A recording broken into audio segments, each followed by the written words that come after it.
White house से आई तस्वीरों के वीडियो विश्लेषण में आपको इटली की प्रधानमंत्री जॉर्जिया मेलोनी की भी कुछ तस्वीरें जरूर देखनी चाहिए, क्योंकि इन तस्वीरों को लेकर कहा जा रहा है कि व्हाइट हाउस में मेलोनी पर भारतीय रंग चढ़ा हुआ था। मेलोनी का काफिला जब व्हाइट हाउस के बाहर पहुंचा तो ट्रंप की प्रतिनिधि उन्हें रिसीव करने पहुंची।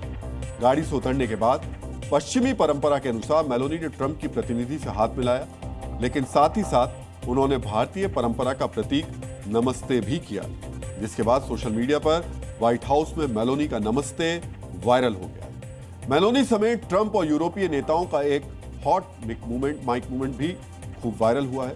दरअसल प्रेस के सामने सभी नेता भूल गए थे कि उनका माइक ऑन है और वो प्रेस यानी पत्रकारों के बारे में ही बातचीत करने लगे। प्रेस को लेकर किस राष्ट्राध्यक्ष ने क्या कहा, यह दिलचस्प बातचीत भी आपको जरूर सुननी चाहिए। All the time. But he loves it. He loves it. But he does it always. I never want to speak with my friend. He's a very good player, golfer. You know. तनाव रहित माहौल में दिलचस्प बातें होती रही हैं और इन बड़े बड़े नेताओं को पता ही नहीं चला कब ट्रंप ने युद्ध विराम की आड़ में अपने लिए सैकड़ों करोड़ों रुपए की डील कर दी। यानी हंसी खुशी की फीलिंग के बीच ट्रंप ने हथियारों की बिक्री और तीसरी महापंचायत की डीलिंग दोनों एक साथ कर ली।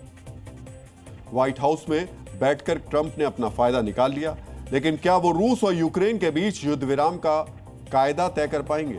इस सवाल के उठने के पीछे वजह है यूक्रेन को लेकर रूस का वो सामरिक रुख जो व्हाइट हाउस में हुई मीटिंग के बाद भी नहीं बदला है। जिस वक्त व्हाइट हाउस में ट्रंप और ज़ेलेंस्की मिल रहे थे, उस वक्त रूस ने यूक्रेन पर अगस्त के महीने का सबसे बड़ा हमला किया। यूक्रेनी रक्षा मंत्रालय ने जो जानकारी सार्वजनिक की, उसके मुताबिक रूस की सेना ने 270 ड्रोन और 10 मिसाइल दागी थी। इन हमलों का टारगेट यूक्रेन के अलग अलग शहर थे और 16 ऐसे इलाके थे जहां रूसी ड्रोन और मिसाइल्स ने कामयाबी के साथ अपने टारगेट को हिट किया।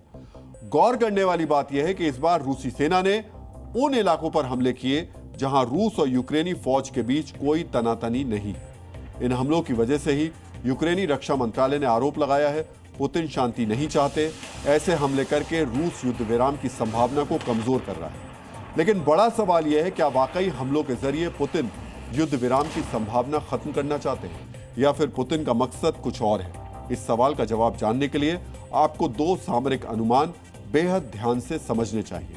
कुछ सामरिक हलकों में माना जा रहा है कि ऐसे बड़े हमले करने के पीछे रूसी फौज का मकसद यूक्रेनी सेना को पीछे धकेलना है, ताकि युद्ध विराम के वक्त यूक्रेन के उन इलाकों पर रूसी पकड़ मजबूत रहे जिन्हें पुतिन ने रूसी क्षेत्र घोषित करने की शर्त रखी है।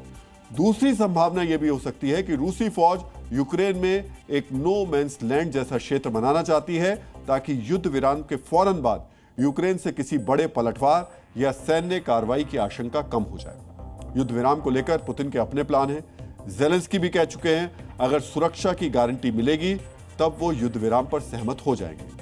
ज़ेलेंस्की के साथ मुलाकात के दौरान ट्रंप ने भी युद्ध विराम यानी सीज फायर को लेकर एक ऐसा बयान दिया जिसने सबको चौंका दिया। शायद ट्रंप को यह भरोसा हो चला है कि रूस और यूक्रेन के बीच युद्ध विराम कराकर उनकी दिली ख्वाहिश पूरी हो सकती है, यानी उन्हें शांति का नोबेल पुरस्कार मिल सकता है।